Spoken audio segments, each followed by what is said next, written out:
Langsung dari Pusat Penyiaran Asia Meranti Park, Kuala Lumpur, anda sedang menonton agenda Wani pada malam ini untuk kita cerita ekonomi dan juga inovasi. Jadi teruskan bersama saya Nazri Kahar malam ini. Assalamualaikum, salam sejahtera. Jadi 4 orang tamu sudah pun bersedia dengan saya, bukan berdebat ni nampaknya. Tapi bercerita tentang ekonomi dan juga inovasi kerana peranti sensor DNA bagi mengesan virus dan juga kanser. NACOTS dinobatkan sebagai pemenang program realiti berteraskan sains, teknologi dan juga inovasi. Inovaton musim pertama. Dan ini yang kami bawakan kepada anda, 2 orang kuat NACOTS, iaitu di sebelah kanan saya Dr. Anis Nur Rashikin Nordin. Apa khabar Dr. Anis? Khabar baik.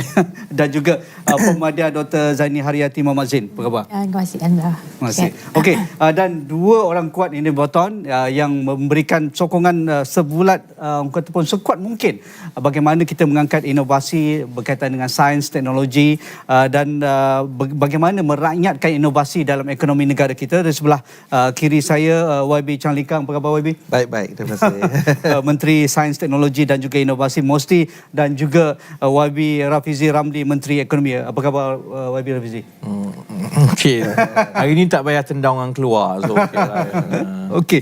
Mungkin sedikit buat permulaan sebelum kita tanya pemenangnya. YB Rafizi, apabila kita nak membudayakan berkaitan dengan daya cipta ataupun inovasi ini, ia seolah-olah ia menongkah satu budaya, satu nilai masyarakat yang sudah ada satu persepsi bahawa inovasi ini susah, inovasi ini suatu yang besar, melibatkan sains, matematik dan juga teknologi. Tetapi apabila kita lihat inovaton, ia begitu merakyat sekali. Sampai perkara-perkara yang berada di hadapan kita, yang keliling rumah kita, boleh dianggap sebagai inovasi. Adakah itu matlamat besar inovaton musim pertama ini? Kita perlukan inovasi dalam ekonomi kita kan.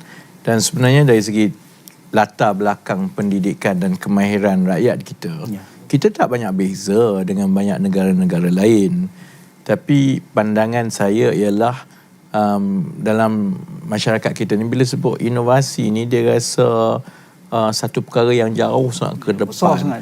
Hanya terhad kepada beberapa orang saja kan. Sedangkan inovasi ini secara umumnya ialah sebarang penambahbaikan kepada apa-apa saja. Jadi tujuan utama inovaton kepada masyarakat, satu selain daripada menarik minat lah, tapi sebenarnya untuk mendidik masyarakat bahawa setiap seorang daripada kita mempunyai ruang untuk memperkenalkan inovasi, dan melalui inovaton itu secara halus kita mengajar masyarakat kita tentang bagaimana sebuah perniagaan itu dibina. Dia bermula dengan idea, kemudian dia ada proof of concept, kemudian dia pitching untuk meyakinkan pelabur awal, dan daripada situ perkara-perkara penting seperti scalability, product market fit, itulah sebenarnya yang dikomunikasikan melalui program Inovaton. YB Chanlikang, adakah YB melihat ini mencapai objektif yang ingin dicapai oleh Mosti dan juga Kementerian Ekonomi untuk membudayakan, melahirkan ramai para inovator kita sebelum kita melihat isu-isu berkaitan dengan bagaimana marketable ataupun pitching dan sebagainya, tetapi idea itu datang daripada bawah baru ke tahap kita pamerkan dalam program Inovaton? Saya rasa dari segi itu memang saya kira berjaya lah. Dan saya nampak ada... itu namanya masuk bakul lagi. Tak, saya rasa program itu berjaya dari segi menarik minat orang tentang inovasi. Sebab kalau kita melihat sebelum-sebelum ni, seperti yang disebut tadi, inovasi ini dinampak sebagai sesuatu yang eksklusif. Hanya orang yang berpelajaran tinggi, penyelidik, penyelidik dan inovator yang dan baru ada boleh dekat dengan inovasi itu. Tapi sebenarnya inovasi ada wujud di semua peringkat masyarakat, dari universiti sampai ke peringkat akar umbi. Saya rasa program Inovaton ini dia memang saya rasalah bagus dari segi mengarus berdanakan inovasi. Kena angkat baku sendiri sebelum orang lain puji dulu kan. Ya. Kalau tak ada musim kedua dah. YB Chanlee Kang, adakah ia satu cabaran? Kerana yelah kita dah tengok juga cara program-program inovasi di Hollywood ataupun di seluruh dunia, tetapi tanggungjawab itu diberikan kepada tim produksi Astro untuk menerbitkan satu program. Kalau kita nak pitching ataupun jual idea melalui inovasi, bukan perkara yang mudah. Daripada idea, daripada produk ataupun mempamerkan inovasi itu, tetapi ini nak capture depan kamera yang banyak dan juga untuk menjadi elemen-elemen popular itu. Adakah itu sebagai cabaran juga? Saya rasa ini amat mencabar. Tapi itu adalah tanggungjawab Astro lah. Alamak, dia bagi pulang buat keras. Tapi memang saya rasa berjaya sebab dari segi inovasi itu ada, tapi ada orang faham lah. Orang faham. Ada juga unsur-unsur entertainment dan commercials. So saya rasa feedback yang saya dapat tu agak positif lah. Orang dia kata, ini program inovasi pun boleh jadi macam popular program. Reality show. Reality show. Okay. Selama ni orang hanya just entertainment, hiburan kan. So saya rasa ini satu inisiatif yang boleh mengarus berdanakan inovasi lah. Dan supaya orang lebih selesa dengan inovasi dan orang tak rasa inovasi itu sesuatu yang berat dan eksklusif. Okey, saya ada langkah kanan kerana ini satu produk yang berimpak tinggi ni untuk mengesan DNA kanser dan sebagainya. Adakah ini sebagai satu lonjakan kepada tim penyelidik di UiTM? Terima kasih Tuan Haji Najib, terima kasih Astro, terima kasih YB Rafizi dan YB Chanlee Kang kerana menjemput NAQOTS dalam agenda awal ni.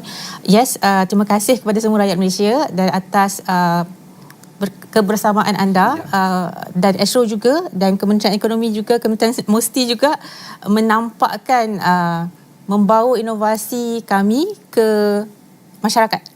Selalunya saya pitch di conference di technical expert, sangat teknikal. So sekarang saya rasa kami berjaya menyampaikan teknologi yang boleh dikatakan sangat advance dan diterima oleh seluruh masyarakat Malaysia.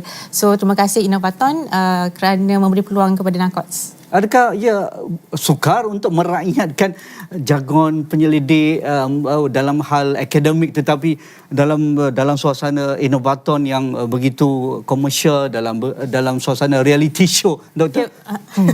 Saya rasa susah jugalah sebab kami nak macam mana kami nak terangkan fizik dia ataupun apakah sains di belakang inovasi kami.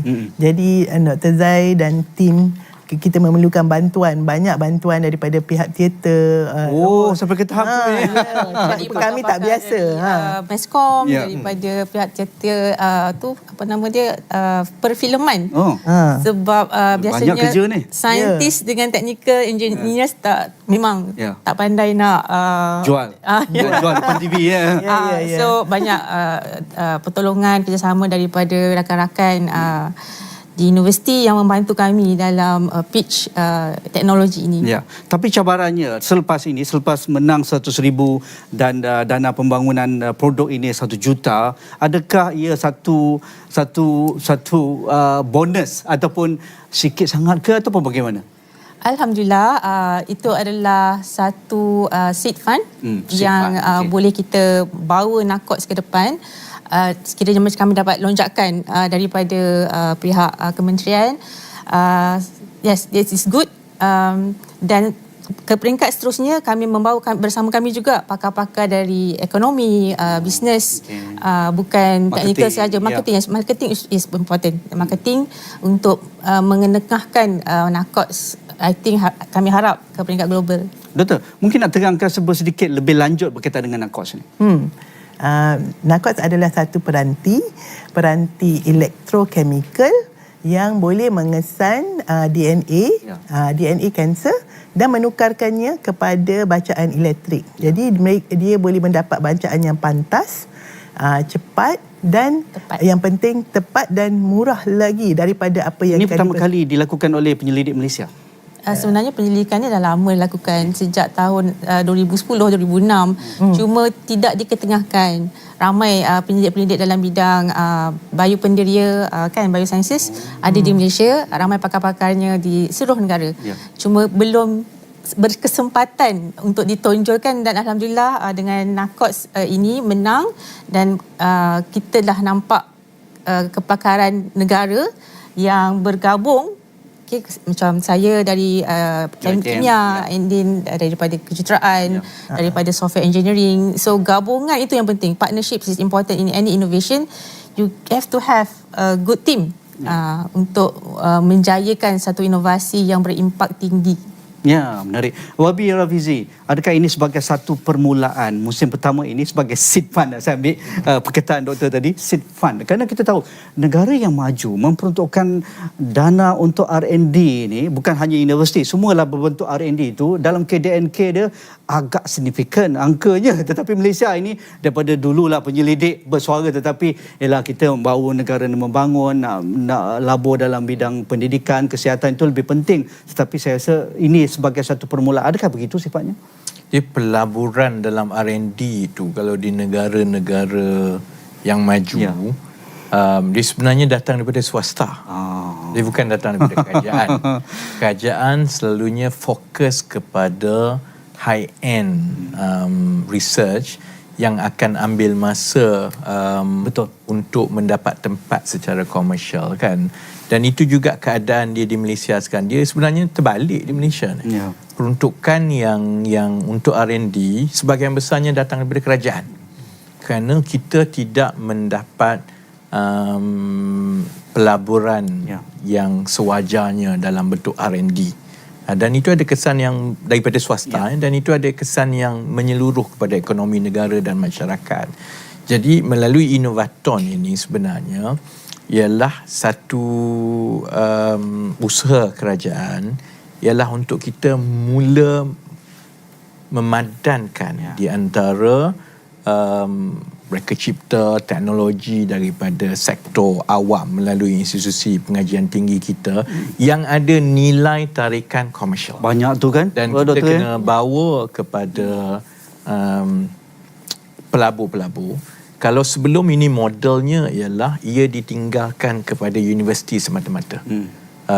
Universiti kena buat, yang bagi grant itu kerajaan. Kemudian universiti kena buat.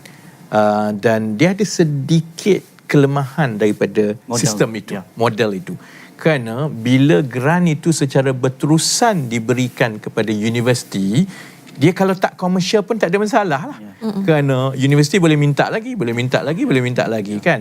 Itu yang berlaku sekarang berbanding dengan di negara lain yang universiti memang bekerja sama dengan rapat dengan swasta supaya pelaburan itu lebih banyak daripada swasta. Tapi kita faham benda itu tak boleh berlaku sendiri. Dan melalui Inovaton ini, NACOTS contohnya, saya sendiri yakin ada potensi komersial yang besar.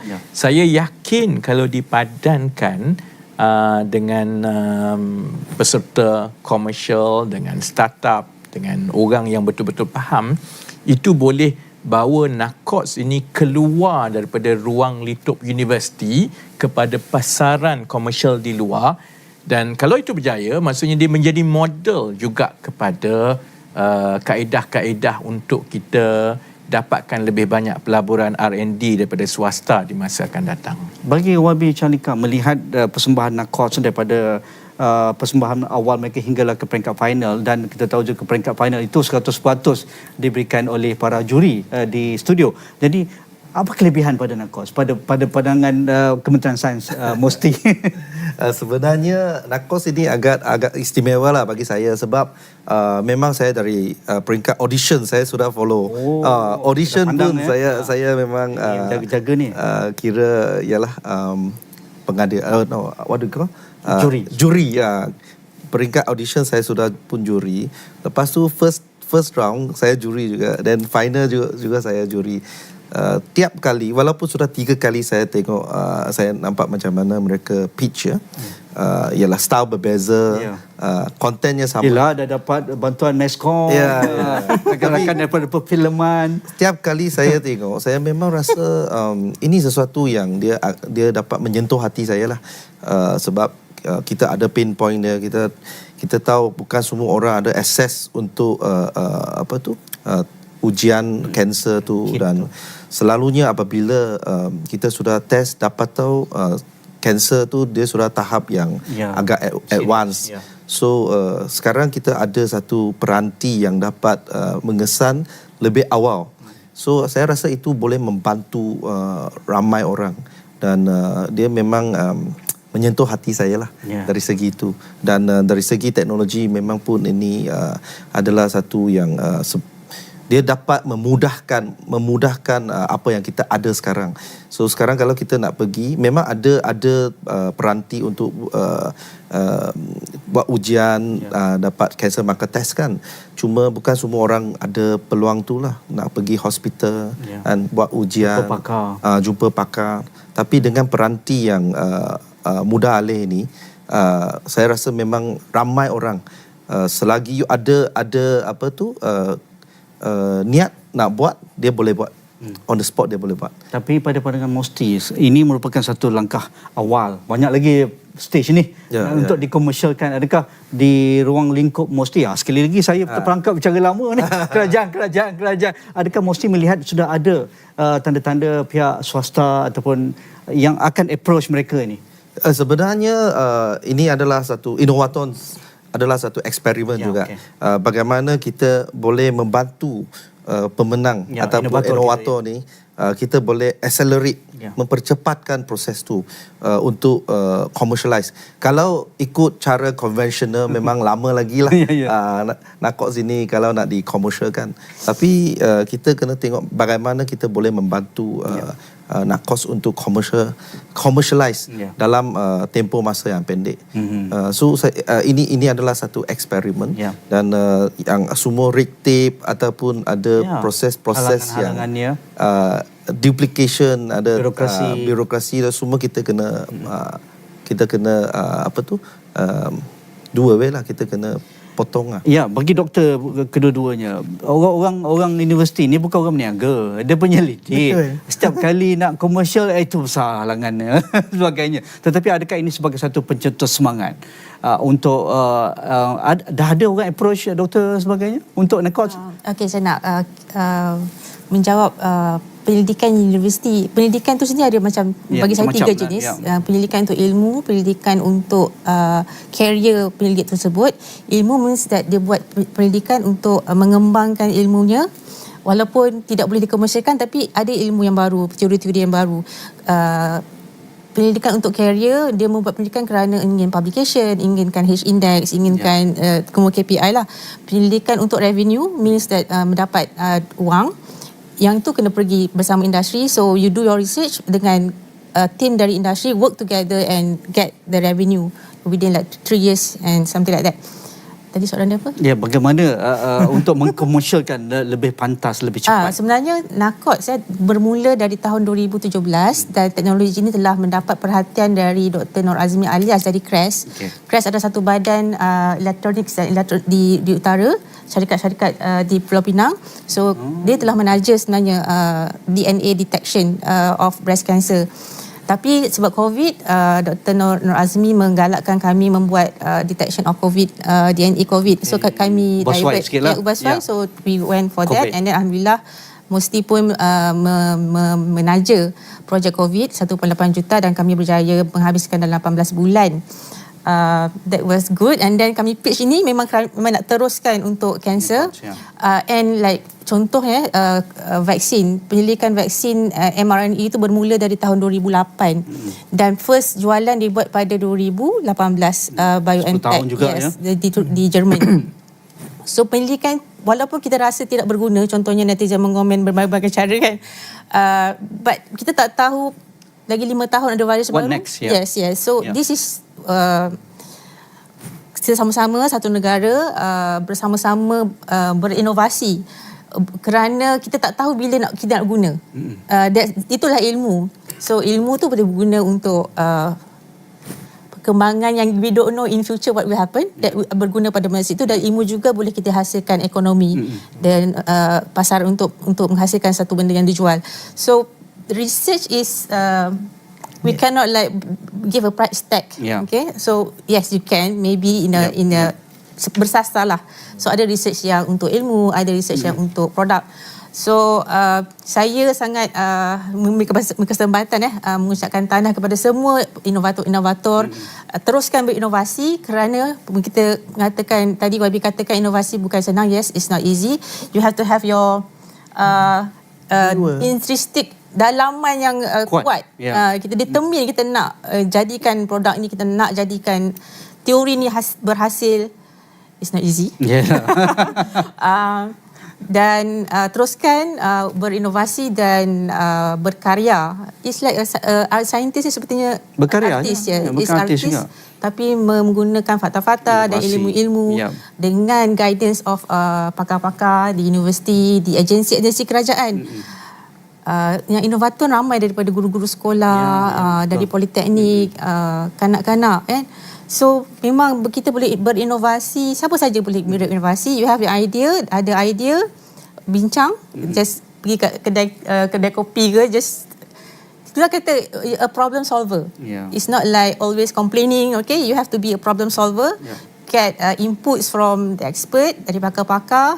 Pergi ke universiti, pergi ke sekolah-sekolah, pergi ke tempat-tempat perbincangan ilmu. Dan daripada situ kita boleh menghasilkan satu inovasi yang berimpact, yang boleh menyelesaikan masalah masyarakat, yang boleh menghasilkan keuntungan jika produk itu boleh dijual. Bagi Dok, adakah selepas menang itu Innovator Museum pertama, adakah jadi macam artis ke macam mana? Kawan saya pernah bekerjasama dengan Dok sebagainya, tapi dalam bentuk program reality show ni, mungkin adakah sebagai satu memberikan semangat lain, kerana ekosistem akademik tu mungkin berbeza kan. Bila berjumpa dengan Wabi Rafizi berbeza, Wabi Calikan berbeza, masuk TV tu lagi berbeza. Adakah itu memberi satu senario baru bahawa R&D innovation di Malaysia ini perlu ada lonjakan, anjakan, dan support sebeginilah yang wajar kita teruskan? Ya dan tidak.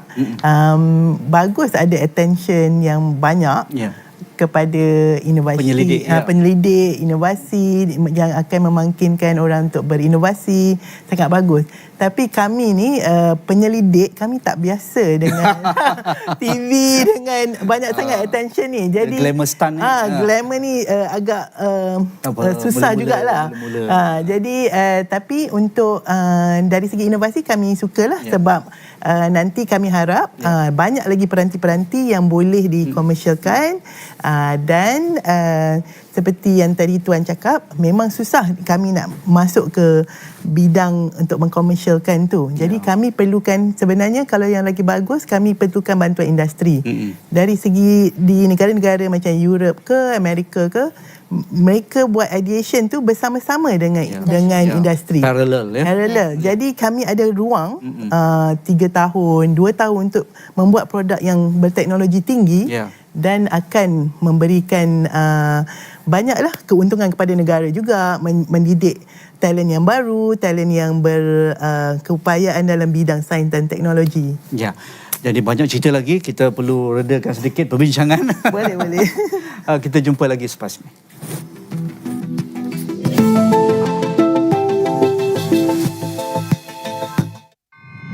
Ada drama yang merungkai misteri tersembunyi. It's not about basketball. It's about winning.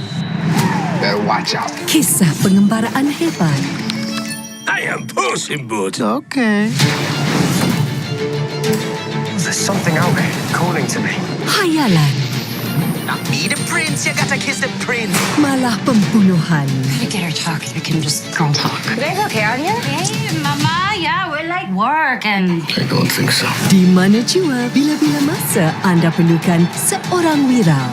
He's done it again. Dengan hanya satu klik, stream pelbagai kisah dan wira-wira hebat di satu tempat. Astro baru, switch sekarang.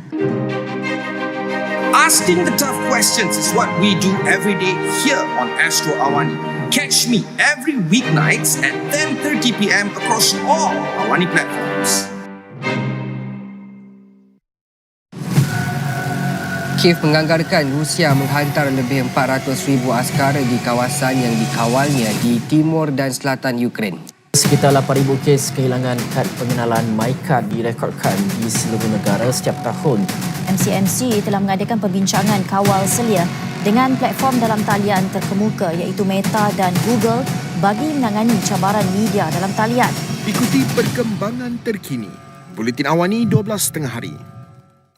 Ianya pemberian ultimate untuk pelanggan Astro yang menggunakan dekoder lama. 500,000 naik taraf percuma ke Astro Box baru menanti anda di Astro Experience Store kami, IOI City Mall. Datang sahaja pada tarikh tertera. Tiada lagi gangguan hujan apabila anda menggunakan Astro Box baru. Tiada lanjutan kontrak dan tiada bayaran tambahan. Awesome! Kami sedia menanti anda di Astro Experience Store, IOI City Mall. Jumpa kami di sana.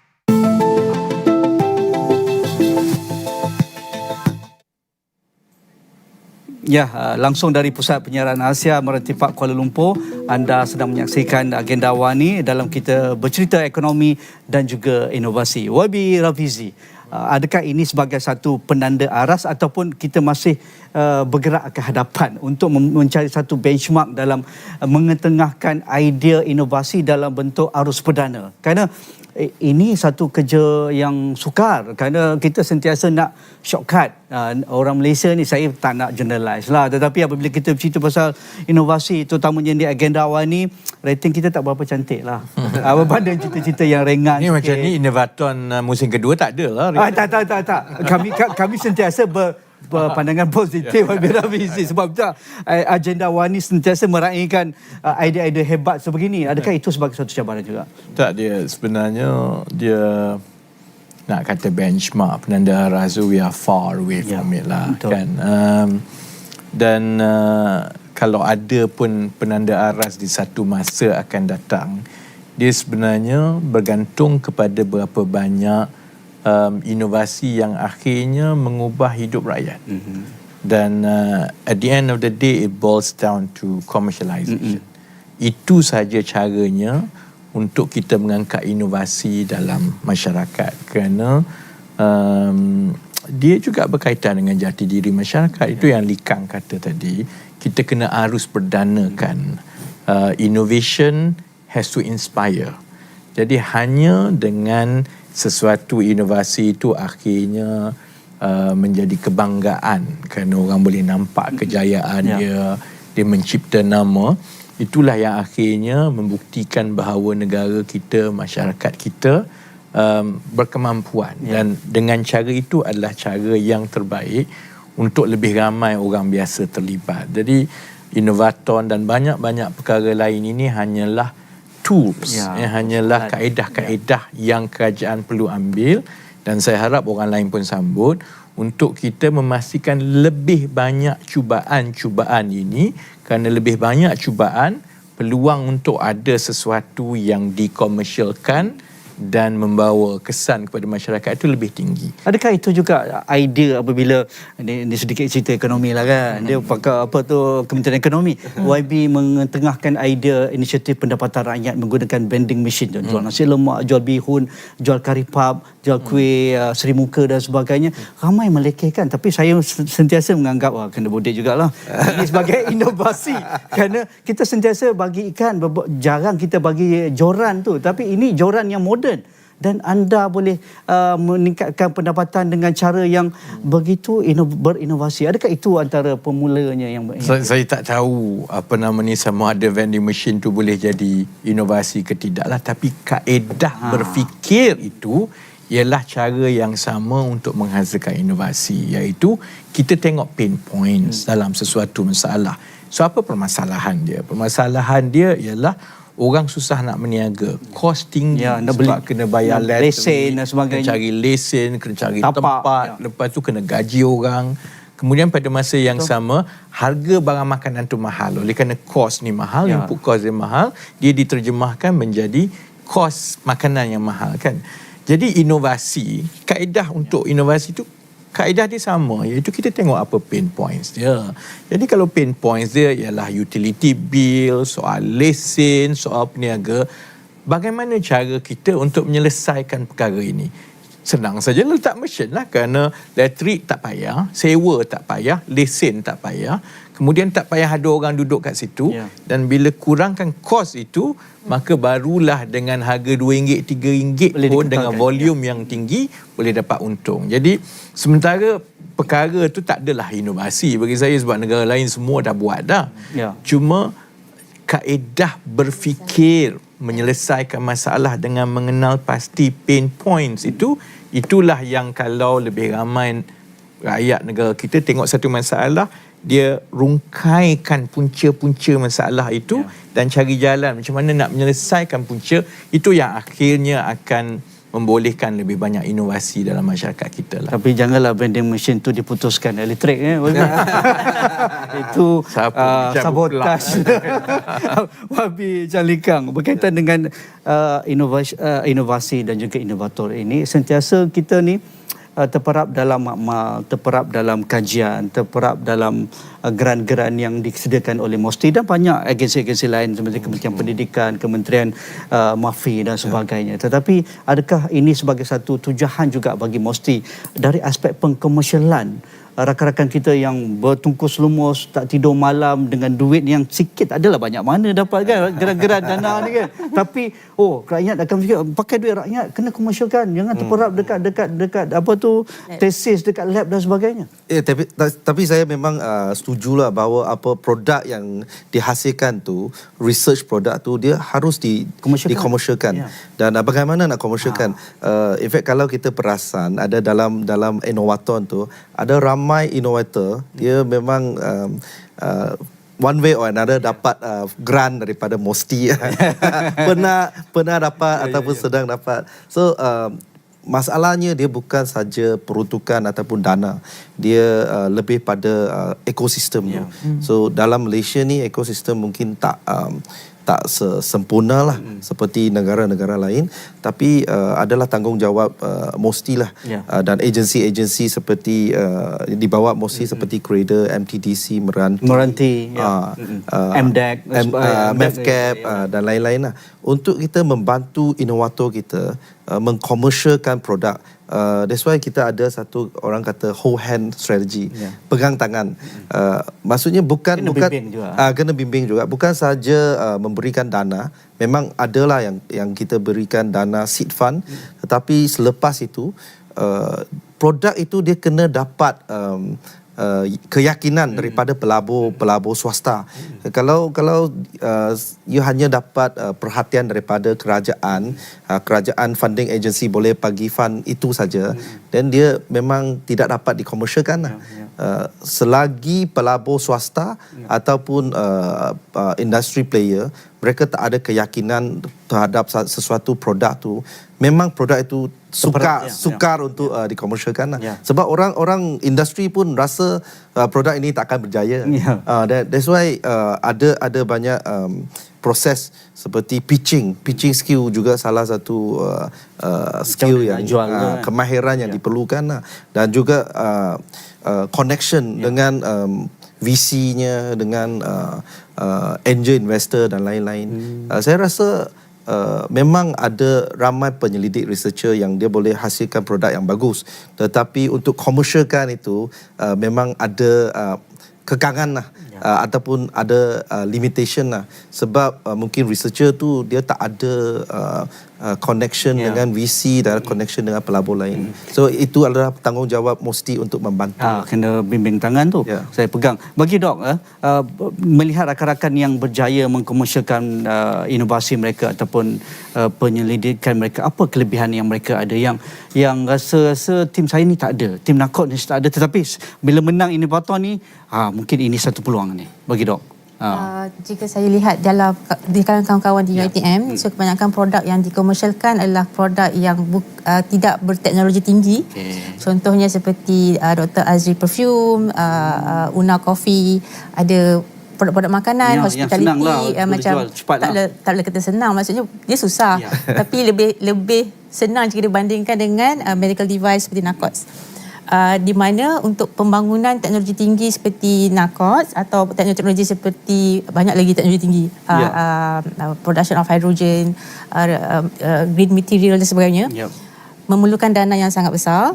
Dan seperti Tuan Haji Najib kata, researchers ni duduk di dalam makmal, jadi tumpuan dan pemikiran mereka memang situlah lebih banyaknya. Tidak ke arah mengkomersialkan dan menjual.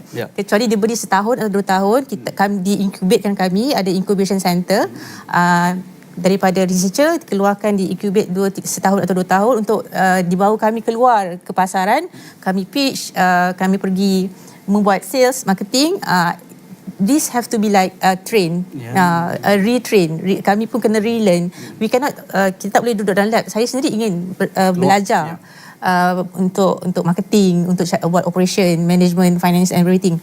But kita tak boleh buat semua benda kan. So we have to team up, a very good team in a company. I think all the angels out there dah nampak, and you have the money and we have the technology. We are willing to work with the angels, right? Kepercayaan mereka untuk melabur dan dia melihat adakah pasukan NACOTS ni boleh berupaya memberi keuntungan kepada mereka. Of course lah kan, kita nak melabur. So kami tak boleh duduk dalam lab, we have to go out and meet them, jumpa dengan mereka, mendapatkan kepercayaan, trust. So ada sempadan di antara industri dan akademik itu yang boleh seperti kita boleh bergerak seperti osmosis kan. Boleh bergerak, akademik boleh ke sini, industri boleh ke sini. So when we can like talk and meet each other selalu, kami faham industri faham akademik, dan kita boleh berbincang, saya yakin ekonomi negara juga akan berkembang dengan lebih maju seperti negara China, seperti negara Taiwan, Singapura, Korea, Thailand, bagi dan Malaysia juga. Bagi dok, kerana ini device menyebabkan perubatan, adakah ini sebagai satu kekangan juga kerana regulationnya begitu ketat, kerana ialah melibatkan nyawa, melibatkan penyakit dan sebagainya. Adakah ini ada ruang yang boleh dilembutkan sedikit ke, ataupun terpaksa jugalah para inovator kita ikutlah cara-cara yang sedia ada ni? Nanti saya minta respon Wabir Rafizi dan Wabir Calikang ni, dia boleh cakap dengan menteri lain. Kita perlu untuk melepasi semua certification. Piawaian certification, sebab ini adalah medical device. Kalau tak, kami boleh disaman. Betul. Jadi kita tak mahu jadi macam seperti ada Theranos, seperti peranti yang dibandingkan yang dengan kami oleh netizen. Oleh netizen, yang peranti itu tidak mencapai piawaian dan even penyelidik dia tidak berkelayakan yang tinggi. Jadi kita perlu capai supaya semua piawaian, spesifikasi yang ditentukan oleh KKM, dan kita mahu buat kerja telus. Dan apa lagi agensi selain daripada KKM yang terlibat kalau nak endorse produk ni?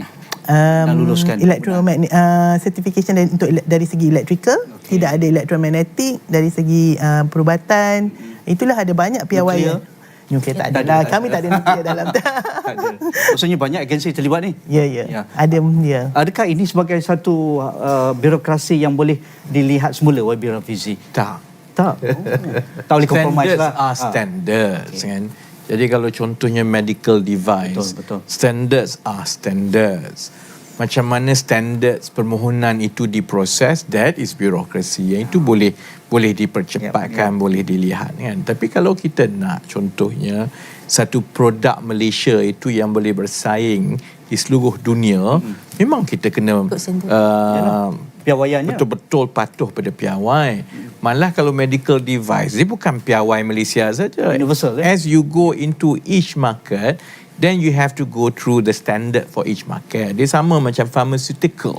Untuk dapat FDA kat sini. So I think it's part and parcel. Cuma yang saya nak tengok berlaku ialah kalau satu perkara yang missing, saya ingat sebelum ini, ialah penyertaan sektor swasta dan pelabur swasta itu agak berkurang. Because it's quite straightforward. Kalau sesuatu produk itu melibatkan pelaburan dan penyertaan pihak swasta, they put their money into a product, maka they have to get the money back. Jadi motivation itu sangat berbeza. Di antara motivation daripada research, daripada institusi pengajian tinggi di mana-mana, dengan bila sesuatu perkara itu swasta telah yakini dia ada potensi komersial and they put the money, it is in their best interest to get that money back. Jadi pace of commercialization itu jauh lagi cepat daripada dia kalau dia berada di universiti semata-mata, because they have to answer to their investor, and for that to happen, dia tahu kalau mungkin di institusi pengajian tinggi IPT ialah dia kena juggle ni dua-dua, priority lain-lain kan. Tetapi kalau dia melibatkan pelaburan swasta, they have a very definite runway. Maksudnya dalam tempoh gini-gini perkara ini kena berlaku, sebab kalau tidak, the next level of commercialization tak boleh berlaku. This is the part that we are hoping to cultivate melalui Innovaton dengan beberapa yang ada ini. Kita nak tengok bila kita padankan di antara inovasi dan juga tenaga pakar daripada akademia, bila dipadankan dengan infusion of swasta, that it can really accelerate, dan dia keluar daripada proses biasa yang selama ini digunakan untuk mengkomersialkan adakah ini budaya pendidikan. Startup yang sudah biasa? No, it's not just startup. This is how everywhere in the world. Beza dia ialah di negara lain, especially US lah kan, dan di Eropah, bezanya ialah kerana masyarakat dia memang memandang tinggi kepada inovasi dan ilmu. Dia sanggup melabur. Dia tunggu lama sikit pun tak apa. After all, Intel tu tahun 70-an, dia bermula daripada universiti, dan Innovation University tu bermula kepada semiconductor and diode 20 years before. Tapi oleh kerana they are willing to pump the money, and the academia understand that it has to be run commercially. Jadi once you have this infusion, dia akan lagi cepat insyaAllah. Akhir sekali, YB Charlie Kang, adakah akan ada musim kedua Innovaton? Ini kena tanya sponsor dia. Dia tanya dia. Tapi saya harap ada lah, sebab di satu program yang bagus. Ya. Cuma saya 30 saat saya rasa kalau kita ada budaya inovasi ini dan kita berani gagal lah, dare to fail. Itu adalah sesuatu yang sangat-sangat penting lah untuk kita harus perdanakan inovasi ini, sebab selama ni orang takut untuk gagal. Mereka tak berani sebab ada KPI YB. Itu juga that's why kita kena adjust balik apa itu bermaksud failure. So kalau kita dare to fail, kita keluarkan stigma failure itu, saya rasa kita akan flourish lah kita punya innovation. Menarik. Terima kasih YB Rafizi Ramli, Menteri Ekonomi, dan juga YB Charlie Kang, Menteri Sains, Teknologi dan Inovasi. Terima kasih doktor kedua-duanya atas masa, dan juga tahniah atas NACOTS yang menang untuk musim pertama Innovaton musim pertama, dan kita mengharapkan yang lain-lain juga, tak sempat kita panggil, tetapi yang lain-lain juga akan terus flourish dan dapat mengkomersialkan produk-produk yang mereka sudah pamerkan dalam Innovaton musim pertama. Sekian saja bersama saya Nazri Kahar dalam agenda Awani malam ini. Assalamualaikum, insya-Allah kita jumpa lagi.